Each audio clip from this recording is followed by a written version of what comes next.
જય દ્વારકાધીશ. માંગો 20 ને આપે 30. મારા જય દ્વારકાધીશ. વંદે માતરમ. ભારત માતા કી જય. આઈ હોપ આ બધા મજામાં હશો. અમે પણ મજામાં. આજે આપણે નવા વ્લોગ ચાલુ કરીએ ઘણા સમય પછી. તો નવા વ્લોગમાં આપ સર્વનું હાર્દિક સ્વાગત છે. આરકે બુધેલ વ્લોગ ચેનલ હતી. તો જો આજે તો આપણે બપોર કાંઈ જમવું નથી, એટલે મોડેથી કંઈક મગાવશું. અને સંભારિયા મરચાં ભરવાના. સંભારિયા મરચાં મસ્તીના બને એ તમને દેખાડીએ. અને અમારે રીધુને છે વર્ક ફ્રોમ હોમ ઘરેથી. એ જાય છે અઠવાડિયું ઘરેથી કામ કરવાનું. તો જો ઘરેથી કામ કરે.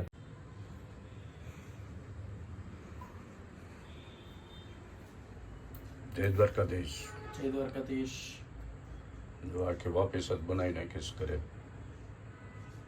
ફૂલ ઓફિસ સેટઅપ બની ગયું છે. હા, મસ્તીનો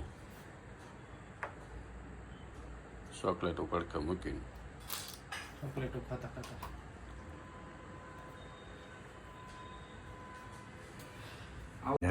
આવો હોમ ઓફિસ કરવા એવો તો નો કહેવાય.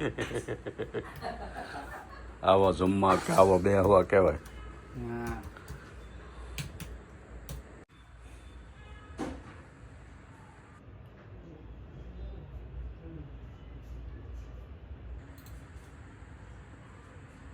પગે લાગી લઈ પિતાના વંદન. બાલ્કનીમાં અત્યારે ધાણા અને મેથીનું સસ્તું બહુ હોય. 12 મહિનાનું મૂકવીને ભરી વળવાનું. આ તો બહાર મોકલવાનું.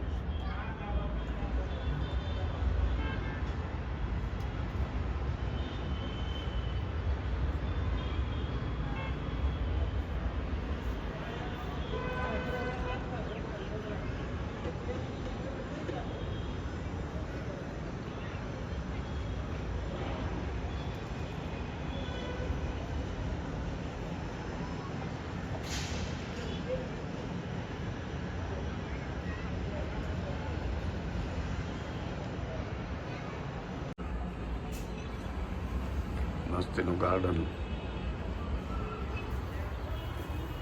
તો હવે આપણે જાઉં મંદિરે. મંદિરે ભગવાનના દર્શન કરાવીએ. તો મંદિરે જતા પહેલાં લઈ લઈએ આજનો સુવિચાર. આજનો સુવિચાર છે કે નીતિ સાચી રાખનાર અને બીજાનું ભલું ઈચ્છનાર વ્યક્તિનું ભલે એની પાસે એક પણ પૈસો ન હોય તો પણ ઈશ્વર તેનું કોઈ પણ કામ ક્યારેય પણ અટકવા દેતા નથી. એવો આજનો સુવિચાર છે મસ્ત.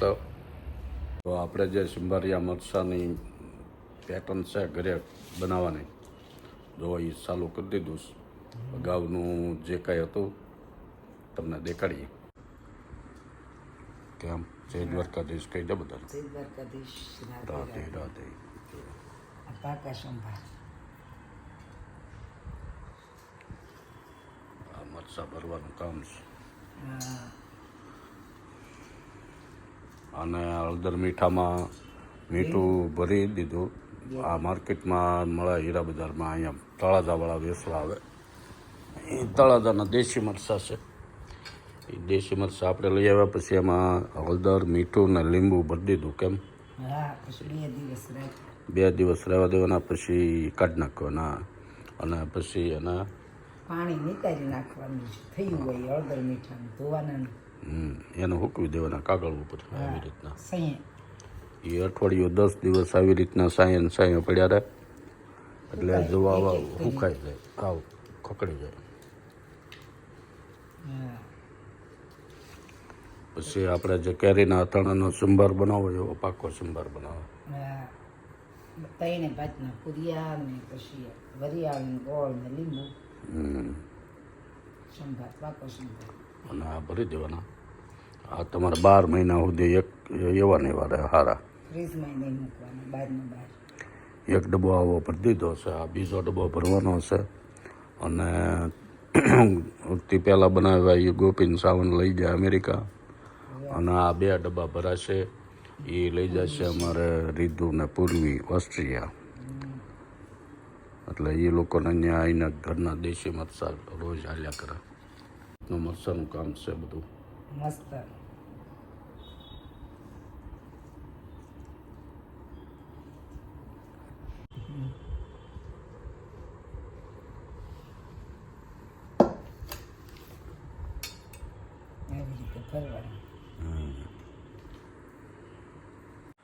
તો બપોરે તો આજ કાંઈ રસોઈ બનાવવાની હતી નહીં એટલે આપણે બહારથી સબ મગાવી લીધું.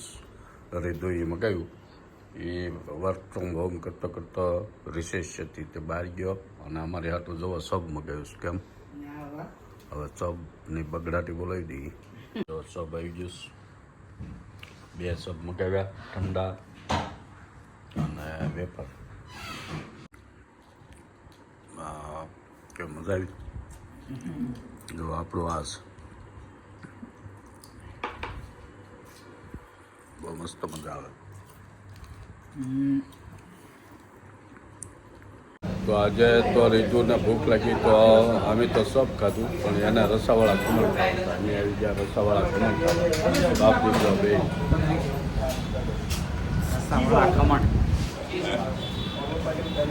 સુરતમાં ખાવા પીવાની મોજ બહુ છે.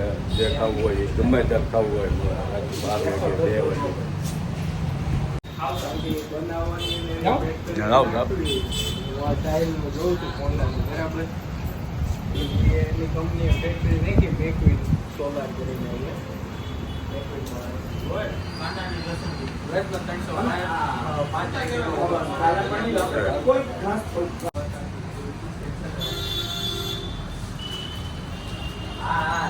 આ રસો હોય.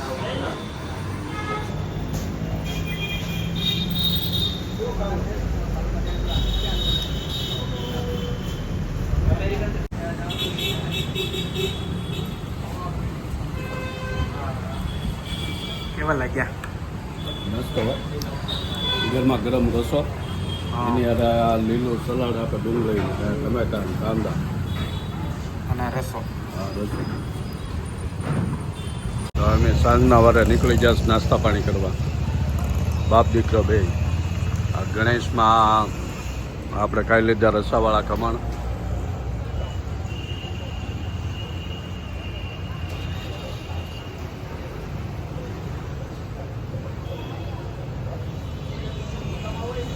મસ્ત મજા આવે.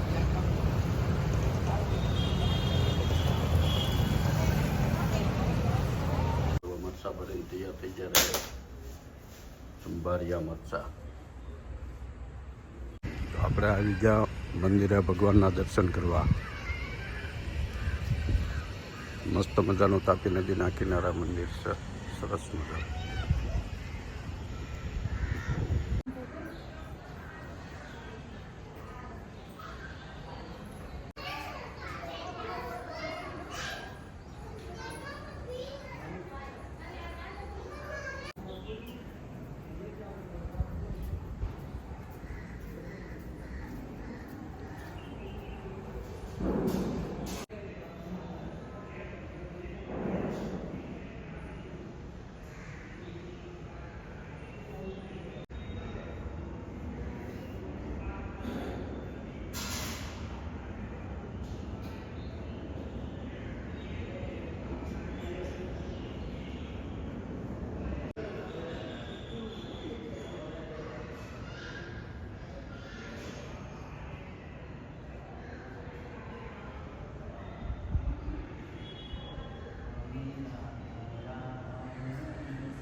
તો આપણે આવી ગયા મંદિરેથી ઘરે ભગવાનના દર્શન કરીને મસ્ત મજાના દર્શન કરીને ભાઈ આવ્યા ઘરે.